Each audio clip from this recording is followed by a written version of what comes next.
विश्व में जितने मंत्र हैं सभी मंत्रों के जाप का फल मिलता है, लेकिन दुनिया के सभी मंत्रों का जाप करें तो ओम नमः शिवाय मंत्र जाप का फल नहीं मिलता, क्योंकि सभी मंत्रों का पिता ये ओम नमः शिवाय मंत्र है, जिनको षडक्षर मंत्र कहते हैं, आदि मंत्र कहते हैं, मूल मंत्र कहते हैं, महामंत्र कहते हैं, प्रथम मंत्र कहते हैं।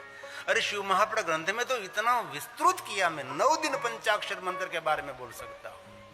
और इनमें वहां तक कहा कि 9 ग्रहों में से कोई ग्रह की पीड़ा है, कोई न कोई ग्रह तो पीड़ा दे रहा है, तो इस ग्रह पीड़ा को शांत करने के लिए इस ग्रह के मंत्र का जाप करना पड़ता है। और कभी आपको महाकालेश्वर महादेव जाने का अवसर मिले, महाकाल वन शिवप्रिया शिप्रा नदी के तट पर भगवान महाकालेश्वर विराजते हैं, वहां मंगलनाथ महादेव है, जो मंगल ग्रह का उद्गम स्थान मानते हैं।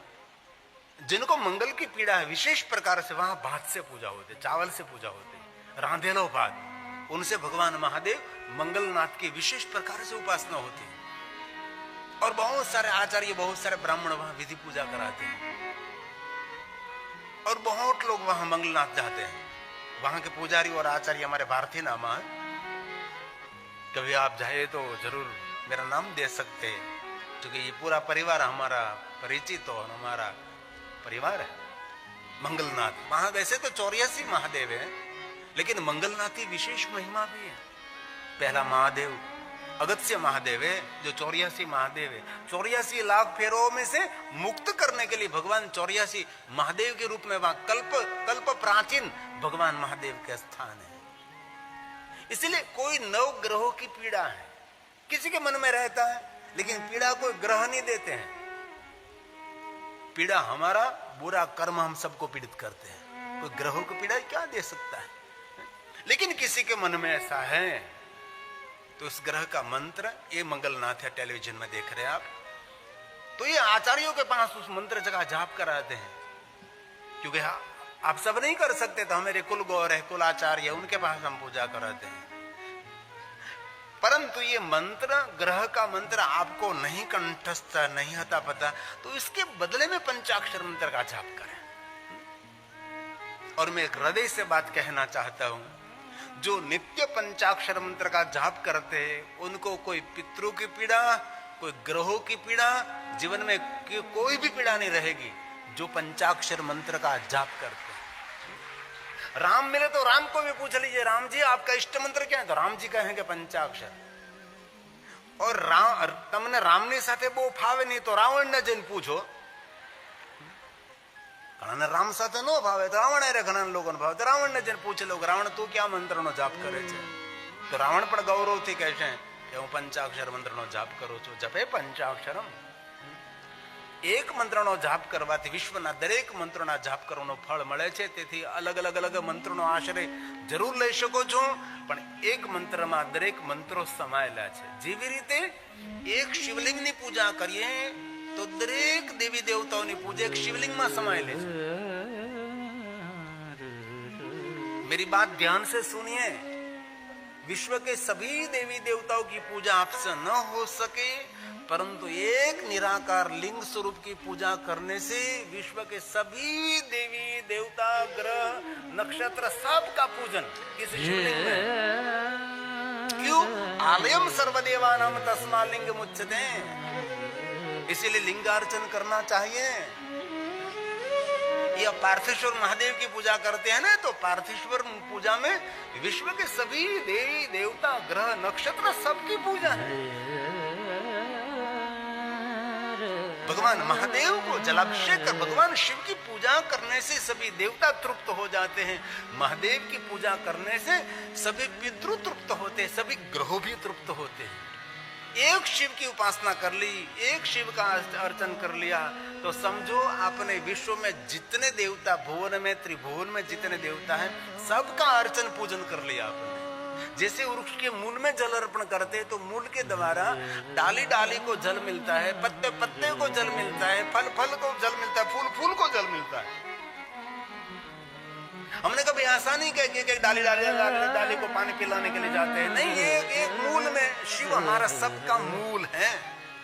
शाखा को पुलकित रखनी है तो वृक्ष के मूल में जल अर्पण करना पड़ता है। तो शिव हमारा सबका मूल है। जो आपके समक्ष में कहता हूँ, शिव महापन साक्षी स्वरूप उस सम्मत में कहता हूँ, शाखा पुष्यन्ति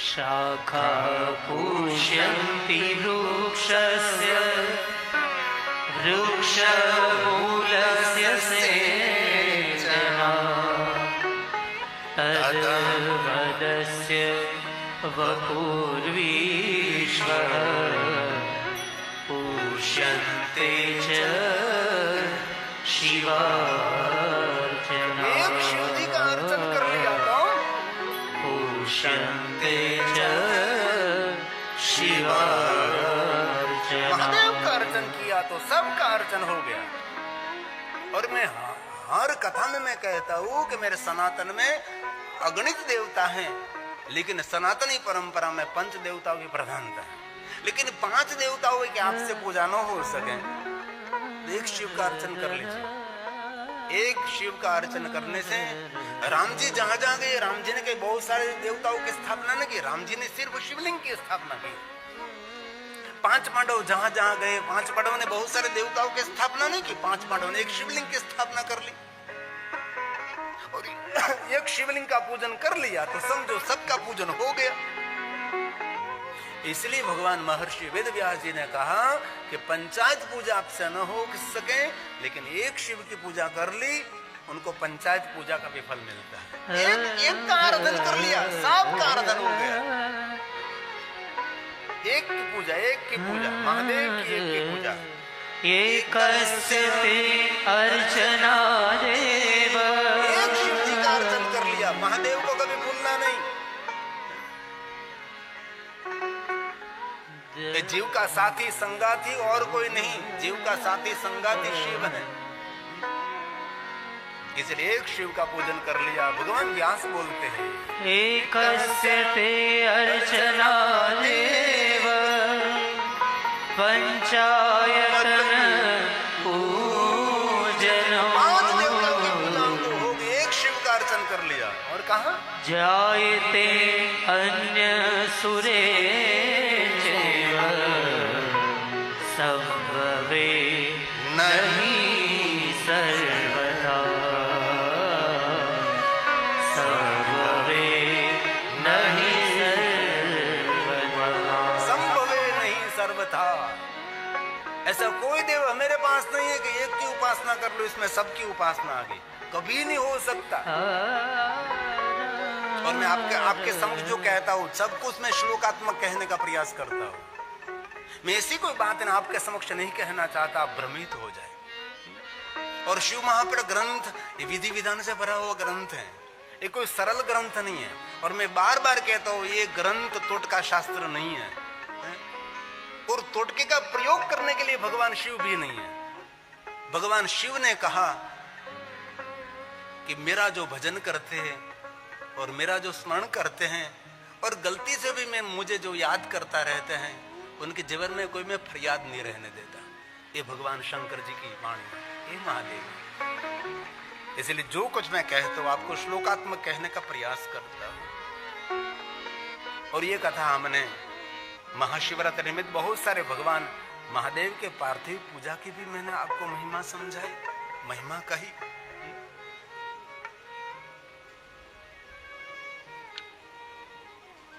और शिव महापड़ ग्रंथ में ये भी कहा है, प्रातः विधि करम ज्ञेयम।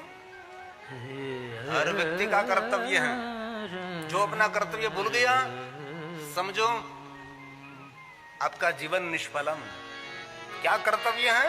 तो सुबह में उठकर भगवान शिव जी को याद करना, शिव जी का स्मरण करना हमारा कर्तव्य है, विधि कर्म कर्तव्य। जो सुबह सुबह में प्रातः काल शिव जी को याद नहीं करता वो प्रकृति का ऋणी रहता है। प्रकृति का ऋण है हमारे सब पर। ये पूरी प्रकृति धरती धारण करती है, सभी वृक्ष हमको प्राण देते हैं, धरती धन देती है, क्या नहीं? ये प्रकृति से हमारा जीवन चलता है, पंचभूतों से हमारा जीवन निर्भर है। इसीलिए उनमें से ऋण में से मुक्त होने के लिए प्रातःकाल संग्रामी महादेव को याद करे। प्रातःकाल प्रातः स्मरामि जागो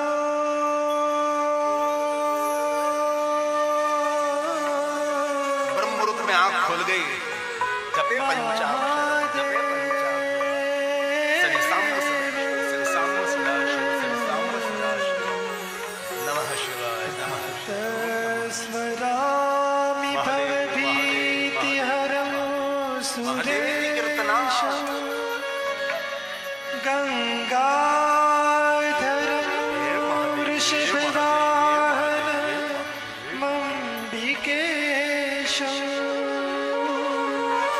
खट्वांगशूलवरदा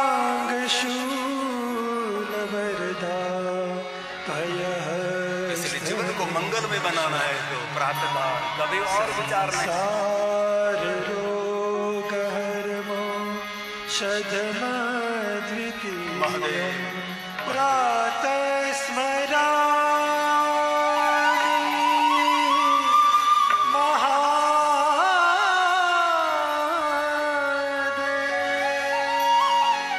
महादेव, महादेव, महादेव। जो कुछ मैं आपके समक्ष बोल रहा हूं, मैं मध्यस्थी हूं, बार बार कहता हूं। जो आपके समक्ष मैं कह रहा हूं भगवान महर्षि वेदव्यास जी के सभी वचन हैं। इसलिए 4 बजे आंख खुल गई, 4:30 बजे आंख खुल गई, 3 बजे आंख खुल गई। वैसे तो सोने का समय क्या 10 से 2 बजे का समय का है। जिनको श्रेष्ठ आरोग्य चाहिए उनको 10 बजे सो जाना चाहिए, 2 बजे उसकी नींद पूरी हो जाती है, बाद में 1 घंटे 2 घंटे सोए रहो, बाद में खड़े हो जाओ। लेकिन बहुत लोग कहते हैं हमारी रात्रि 2 बजे शुरू होती है, 10 बजे 10:30 बजे तुम भोजन करते हैं, तो आरोग्य आपका खतरे में है। इसीलिए जल्दी सोने की आदत। पहले हम गांव में रहते थे, 8 बजे तो पूरा गांव बंद हो जाता था। क्या दुनिया थी हमारी। 10 बजे तो बहुत हो गया। अब लोग जाग रहे हैं, रोगिष्ट बन रहे हैं। इसीलिए जल्दी सो जाइए और सुबह में जल्दी नींद पूरी हो गई उठ जाइए। ओशो रजनीश ने बहुत सुंदर बात कही थी कि जो व्यक्ति 10 से 2 बजे सो जाता है उसको संपूर्ण आरोग्य मिलता है, और जो इसी समय जागता है वो रोग को आमंत्रित करता है। यह मेरे शास्त्रों में बहुत कुछ सब कुछ कहा है। इसलिए बहुत हृदय से मैं कहता हूं, कल तो कथा पूर्ण हो जाएगी। कल हम कथा 9:30 को प्रारंभ करेंगे, 9:30 बजे, और 12 बजे के आसपास कथा विराम कर देंगे हम। और बहुत कुछ मैंने इस कथा में नहीं भी कहा है, और बहुत कुछ मैंने नई बात भी आपके समक्ष कहने का प्रयास भी किया है। लेकिन इस कथा की याद स्वरूप सुबह में नेत्र खुल गया है। इसी समय भगवान शिव जी का बस सोए सोए कोई बात नहीं, जैसी अवस्था में है जैसे वे ऐसे अब भगवान शिव को याद करें तो प्रकृति के ऋण में से मुक्त रहेंगे। ये भगवान वेदव्यास जी का सुंदर वाक्य है।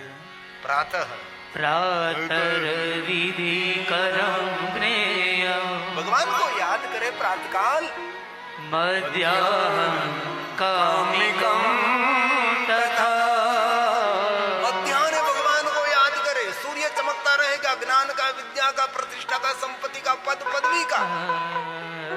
बहुत लोगों का सूर्य उदय हुआ लेकिन धीरे धीरे सूर्य ढल गया। मंत्री हुआ लेकिन माझी हो गया, माझी मंत्र पूर्व मंत्री हो गया। नहीं नहीं, माझी कभी नहीं, रोज के लिए हाजिर रहना है आपको। जीवन में रोज हाजिर रहना है, श्रेष्ठ रहना है, टके रहना है, डटे रहना है। मध्याह्न जो महादेव को याद करते हैं उनका सूरज चमकता रहता है, ज्ञान, विद्या, प्रतिष्ठा, धन, संपत्ति, वैभव का। इसलिए मध्याह्न कोई भी स्थिति में आपको, मैंने कहता कि आप शिवालय में जाकर कोई भी स्थिति में, भगवान ने वचन दिया है, कोई भी स्थिति में आप याद करें भगवान को।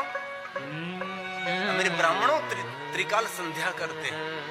त्रिकाल सुबह में जब शिव की संध्या होती है तब सुबह में शिव का ध्यान करते हैं, गौरव वर्ण शिव का ध्यान करते हैं जो कल्याणकारी रूप है, जो कर्पूर वर्ण है। और मध्याह्न शिव संध्या होती तब भगवान शंकर जी का ध्यान करते, रुद्र का ध्यान करते। रक्त वर्ण जो रक्षक है, आक्रोश व्यक्त करने वाला रक्षक की तरह रक्त वर्ण रुद्र का ध्यान करते हैं। जब संध्या समय हम संध्या करते हैं तब श्याम वर्ण शांति देने वाले शंकर को याद करते हैं। सुबह में शिव, मध्याह्न में रुद्र और संध्या के समय शंकर जी रहते हैं जो श्याम वर्ण है, शांति देने वाला है संध्या के समय। इसलिए तीनों समय की संध्या के देवता का रूप स्वरूप अलग रहता है, उसका ध्यान अलग रहता है। इसलिए बहुत दिल से कहता हूं, कोई भी स्थिति में आप हो जरूर याद करें भगवान को। इसलिए भगवान महर्षि वेदव्यास जी की प्रातर विधि करं ज्ञेयं मध्याह्नं कामिकं तथा सायाह्ने शान्तिकं ज्ञेयं। संध्या समय शांति देने वाला, दोपहर कामना की पूर्ति करने वाला, प्रातःकाल ऋण मुक्त कराने वाला ऋण मुक्तेश्वर महादेव है। रात्रवपि तथैव हि, रात्रवपि तथैव। भगवान शिव जी की पूजा की बहुत सारी श्रृंखला कही है। शिव महापुराण ग्रंथ में इतनी महादेव की पूजा, इतनी महादेव की पूजा है। और एक धान्य पूजा, पुष्प पूजा, धारा पूजा, बहुत सारी पूजा है। इनमें बहुत सारी मन इच्छा पूर्ति की भी पूजा है। लेकिन सभी पूजा पूर्ण होने के बाद भगवान व्यास ने कहा है, लेकिन ये पूजा करते करते आपका कर्म बदलना है। हमारे कर्मों को नहीं बदलेंगे तो कभी ये फल आपको क्या मिले, कैसे मिले। भगवान व्यास जी ने वचन दे दिया कि मैं आप सबको सभी मार्गदर्शन करता हूं, लेकिन जीवन का कर्म, आपका स्वभाव व्यवहार नहीं बदलेगा तो कैसे आपको सुख मिलेगा।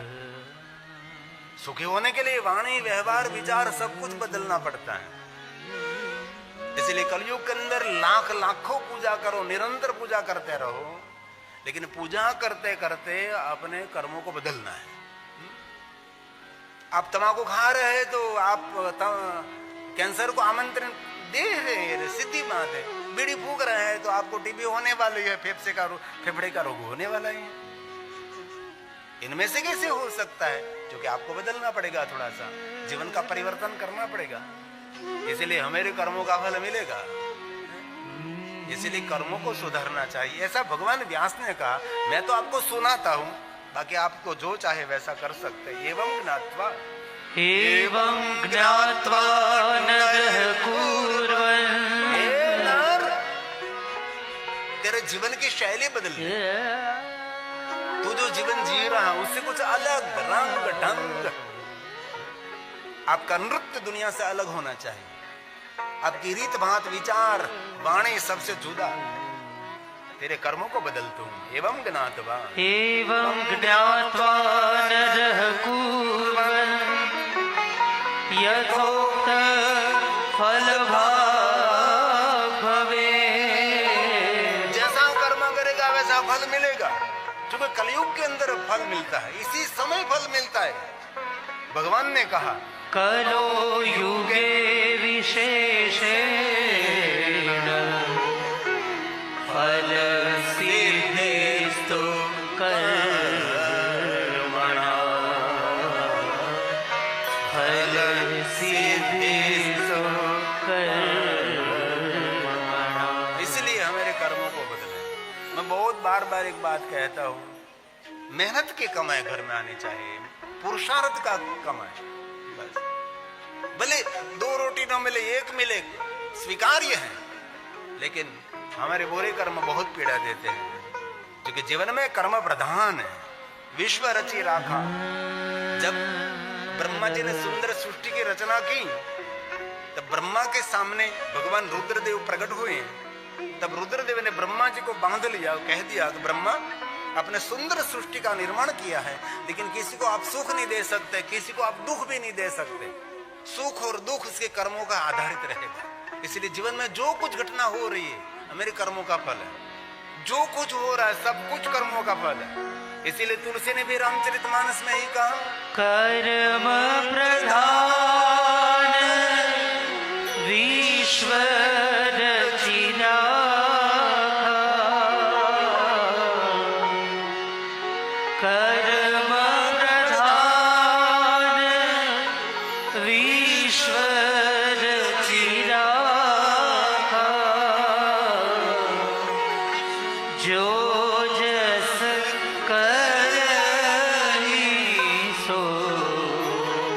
तस फल जाहा।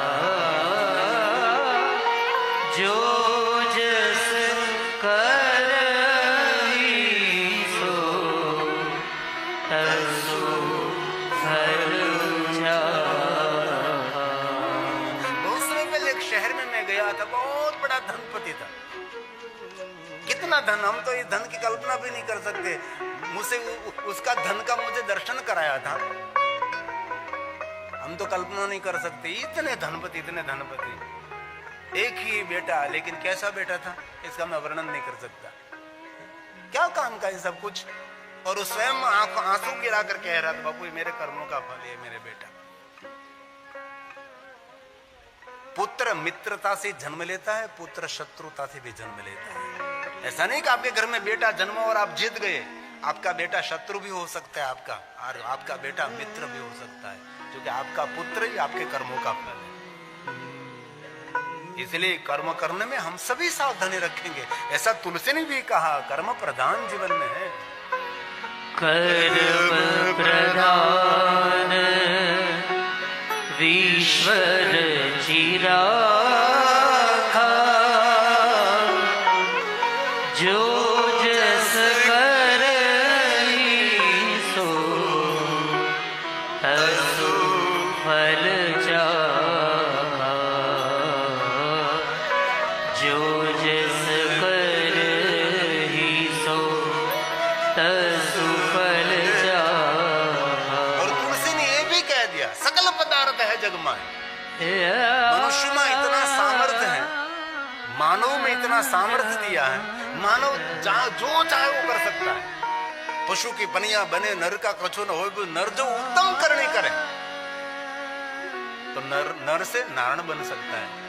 हम कितने महापुरुषों को याद करते, क्यों याद कर रहे हैं? उन्होंने कुछ किया है।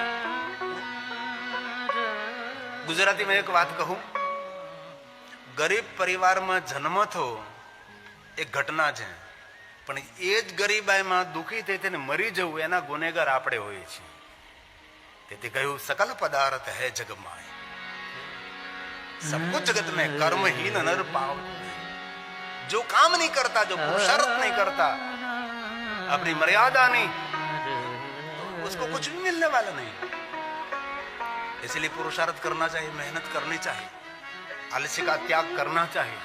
आप जो चाहे वो आप दुनिया में कर सकते हैं, लेकिन ईश्वर का स्मरण साथ में रखकर। ये तुलसी का वचन है। सकल पदार्थ हे जग माही। सकल पदार्थ मेहनत करनी पड़ेगी, पुरुषार्थ करना पड़ता है, नीतिमत्ता को ध्यान में रखकर। अनिति का 1 रुपया भी घर में आना नहीं चाहिए, जीवन में नहीं आना चाहिए। आपको तो पीड़ा भोगनी पड़ेगी, आपके बच्चों को भी उसका फल भोगना पड़ेगा। कर्म किसी को छोड़ता नहीं है, इसीलिए रातों रात धनपति बनने की इच्छा को छोड़ दीजिए, धीरे धीरे पहाड़ चढ़िए। इसीलिए बहुत लोग हैं ऐसी उल्टी गुल्टी करके धनपति बन जाते हैं, लेकिन हाथ में बाद में कुछ नहीं। हमने तो बहुत लोगों को देखा है, रोते हुए देखा है, उसके आंसू ये धन पर गिरते हैं। धन कोई काम का नहीं रहता। हृदय से मैं आप सबको कहना चाहता हूं, जीवन ऐसे ही बीत जाएगा, पता भी नहीं रहेगा। अंग गलितम पलितम मुंडम।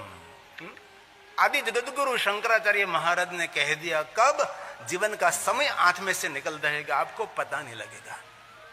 जो जहर पीकर, जो अग्नि स्नान करके जीवन का अंत करते हैं, उसको आत्मघाती कहा जाता है। लेकिन शास्त्र सम्मत तो आत्मघाती नहीं है। आत्मघाती उनको कहा जाता है आत्म कल्याण के लिए कुछ भी नहीं करता, पूरा जीवन उसका व्यतीत चला जाता है, उसको आत्मघाती कहा है। इसीलिए जीवन को गंभीरता से देखें, जीवन को गंभीरता से समझने का प्रयास करें। जीवन में आपको सब कुछ मिलेगा, लेकिन गया हुआ समय दुनिया में किसी को मिला नहीं और मिलने वाला भी नहीं है। इसीलिए समय हाथ में से निकल ना जाए, आप थोड़ा ख्याल रखना। इसीलिए मैं निरंतर बोलता रहता हूँ, हलता चलता बैठता उठता खाता पीता ऊँगता जागता घर में वन में शमशान में, पवित्र अवस्था में अपवित्र अवस्था में, कोई भी अवस्था में आस्था के साथ भगवान को याद करें। ऐसी में झड़ता आपको नहीं दिखाता हूं कि आप भगवान महादेव को याद करें, आपका जो इष्ट है। अब शक्ति उपासक है तो आपकी माता को याद करें, अब विष्णु उपासक तो विष्णु के बहुत सारे रूप और स्वरूप है उनको याद करें, और आप महादेव के उपासक है तो उनको याद करें। लेकिन जरूर कहीं न कहीं स्थिर हो जाओ, बाकी जीवन चला जाएगा, देखने जैसा नहीं रहेगा। आदि गदगु शंकराचार्य महाराज का वचन है वो, इस स्तोत्र जग प्रसिद्ध है। अंग गलितम पलितम मुंडम,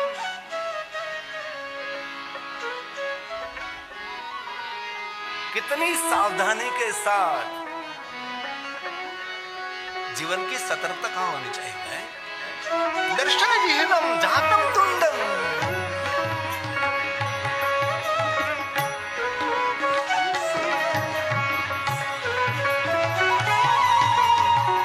कोई कहे कि मैं वृद्धावस्था में भगवान का भजन करो, बात झूठी। वृद्धावस्था में कुछ भी नहीं हो सकता, आपका शरीर साथ देता है तब सब कुछ कर लीजिए। अंगम गलितम पलितम मुंडम, अंगम गलितम पलितम मुंडम, दर्शनविहीनं जातं तुंडं, दर्शनविहीनं जातं तुंडं, रुद्धो याति गृहीत्वा दण्डं, रुद्धो याति गृहीत्वा दण्डं, तदपि न मुच्यत्याशापिण्डं, तदपि न मुच्यत्याशापिण्डं। भज गोविन्दं, भज गोविन्दं, भज गोविन्दं मूढमते, भज गोविन्दं मूढमते। प्राप्ते जन्मे ईते मरणे, नहि नहि रक्षति दुःखयकरणे, नहि नहि रक्षति दुःखयकरणे। भज गोविन्दं, भज गोविन्दं, भज गोविन्दं मूढमते, भज गोविन्दं मूढमते, भज गोविन्दं मूढमते, भज गोविन्दं मूढमते। इसलिए जीवन को गंभीरता से समझने का प्रयास करें। भगवान महर्षि वेदव्यास की रचना शिव महापड़ ग्रंथ है, और सभी देवताओं ने भगवान शिव का आश्रय लिया है, सभी देवियों ने भगवान महादेव का आश्रय लिया है, सभी ऋषियों की कथा सुने, सभी ऋषियों ने भगवान शिव का आश्रय लिया है। दुनिया में कोई ऐसा नहीं जो भगवान शिव से दूर रहे। इसलिए विश्व में जितने देवता सबको हम देव कहते हैं, लेकिन भगवान शिव जी को हम देव नहीं कहते, भगवान शिव जी को हम देवों का देव कहते हैं।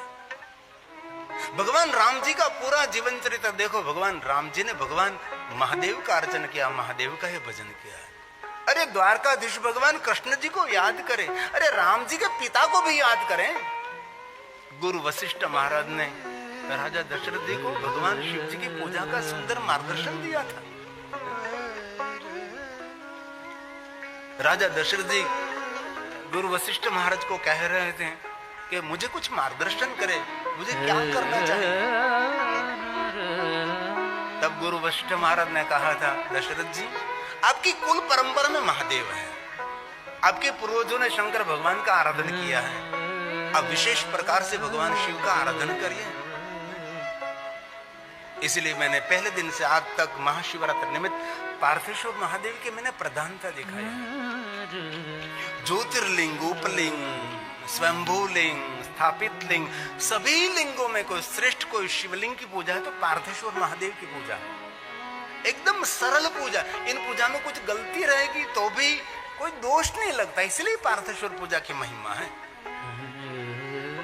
गुरु वशिष्ठ महाराज ने राजा दशरथ जी को ऐसा नहीं कहा कि ज्योतिर्लिंग में जाकर पूजा करो। गुरु वशिष्ठ महाराज ने राजा दशरथ जी को ऐसा नहीं कहा कि कहीं उपलिंग हो वहां जाइए, कहीं स्वयंभू लिंग है वहां जाइए, कहीं प्रतिष्ठित लिंग है वहां जाइए। नहीं, गुरु वशिष्ठ महाराज ने कहा कामना मनोकामना पूर्ण करने वाले श्रेष्ठ कोई शिव परंपरा की पूजा है तो पार्थेश्वर महादेव की। और हम सब ने महाशिवरात्रि निमित्त पार्थेश्वर महादेव का पूजन किया। इस जजमान श्री जयंती बेन लखानी परम शिव भक्त हमारी बहन भावना बेन लखानी इस पंचायत पूजा में आचार्यों के द्वारा पार्थेश्वर महादेव की पूजा की प्रधानता रखी। ये कितनी बड़ी बात है। और शिव महापड़ ग्रंथ में मिट्टी में से शिवलिंग निर्माण करके उसका पूजन करना, उसका बहुत पुण्य कहा है। पुण्य मतलब सकारात्मक वृत्ति, सकारात्मक प्रवृत्ति, सकारात्मक विचारधारा, सकारात्मक हमारी वाणी, उसको पुण्य कहा है। नकारात्मक वृत्ति, नकारात्मक विचारधारा, नकारात्मक वाणी, ये सब कुछ नकारात्मक हमारा काम, ये सब कुछ पाप कर्म कहा है। पाप और पुण्य कोई ऐसी वस्तु नहीं कि आप देख सकते, उसका चित्र बना सकते, कुछ भी नहीं। आपकी सकारात्मक वृत्ति, सकारात्मक कार्य आपको सुख दे सकता है, आपको आनंद दे सकता है। आपके नकारात्मक वृत्ति और नकारात्मक विचारधारा आपके लिए पहाड़ का दुख वहां खड़ा कर सकती है। इसलिए पार्थेश्वर महादेव की पूजा, और साल में एक बार तो कर लिया महाशिवरात्रि, और हर महीने की शिवरात्रि याद रखनी है, और कृष्ण पक्ष को याद रखना है। और मैं दिल से कहता हूं 100 महाशिवरात्रि का पुण्य अमावास्या के दिन सोमवार पड़ता है। कभी विशेष भगवान महादेव का पूजन करना, सोमवार और अमावस्या साथ में हो। और दूसरी बात, आद्रा नक्षत्र माक्षर मास को कभी भूलना नहीं है आपको। ये भी 100 महाशिवरात्रि समान पुण्य और फल देने वाला है। और महादेव का भक्त निरंतर महादेव के भजन में, अर्चन में, उसके स्मरण में रहे। इसलिए गुरु वशिष्ठ महाराज ने कहा जो जीवन की कामना की पूर्ति करनी है तो विशेष प्रकार से पार्थेश्वर महादेव की पूजा करें। जैसे घर में भगवान सत्यनारायण की कथा करते हैं, वैसे पार्थेश्वर महादेव पूजा उत्सव कर सकते हैं। ये गुरु वशिष्ठ महाराज ने गाया है। पुत्रार्थ पार्थिवो मूर्ति। मैं आपको श्लोकात्मक और सूत्रात्मक कथा कहने का प्रयास करता हूँ। मैं आपको काल्पनिक बात नहीं सुनाता कभी, हवा में उड़ती हुई जिन बात का कोई आधार नहीं, ऐसी बात आपके समक्ष में कहने का कभी प्रयास नहीं कर रहा। जो कुछ कहता हूँ श्लोकात्मक, सर्व सिद्धांत निष्पन्नम, सिद्धांत के साथ कहना चाहिए। और मैंने इस कथा में सांसारिक बातें नहीं वत कही नहीं, समझो, क्योंकि व्यासपीठ संसार की कथनी करने के लिए नहीं है। ये व्यासपीठ तो महादेव की कथा करने के लिए व्यासपीठ है। संसार की कथनी तो हम घर में करते ही रहते, और क्या। इसीलिए मैंने कथा में सासू हो के कोई दृष्टांत नहीं दिए, कोई मैंने सासू का बहू का मैंने दृष्टांत नहीं दिया। क्यों नहीं दिया? मुझे पूर्ण भरोसा है सासू बहू कभी सुधरने वाली नहीं है। सास भी कभी बहू थी, बहू भी कभी सास, ऐसा चलता ही रहेगा दुनिया में। तो उस बातों में मेरा समय क्यों मैं खराब करूं, है? इसलिए गुरु वशिष्ठ महाराज ने कहा जिनको अपना सर्व मंगल करना है उनके लिए महादेव का आराधन करें, शिव जी को याद करें, शिव जी का स्मरण करें। गुरु वशिष्ठ महाराज के मुख में से प्रकट हुआ श्लोक है। पुत्रार्थ पार्थिवो मूर्ति शैवो दशरथो समानार्च विशेषेण वशिष्ठस्य ज्ञया मुने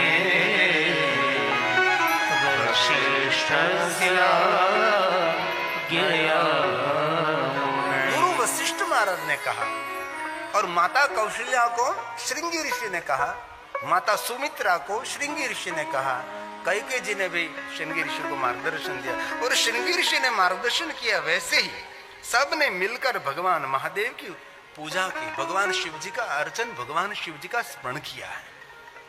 और एक बात मैं दिल से आज कहना चाहता हूं, महादेव के भक्तों के लिए सही, लेकिन सबके लिए गुरु वशिष्ठ महाराज ने हमारे सबके लिए एक स्तोत्र की रचना की है। निर्धनता, दरिद्रता को दूर करने के लिए एक श्रेष्ठ स्तोत्र है। पूरा तो मैं आपके समक्ष में विवरण नहीं करूंगा अभी, लेकिन थोड़े शब्द आपके समक्ष में कहने का प्रयास करता हूं। सब कभी अवसर मिलते स्तोत्र का पाठ करना। स्तोत्र दुख, दरिद्रता, निर्धनता को दूर करने वाला स्तोत्र है। अति दिव्य स्तोत्र है। इनमें बहुत सारे भाइयों बहनों को स्तोत्र का पता है और रोज भी करते हैं बहुत लोग।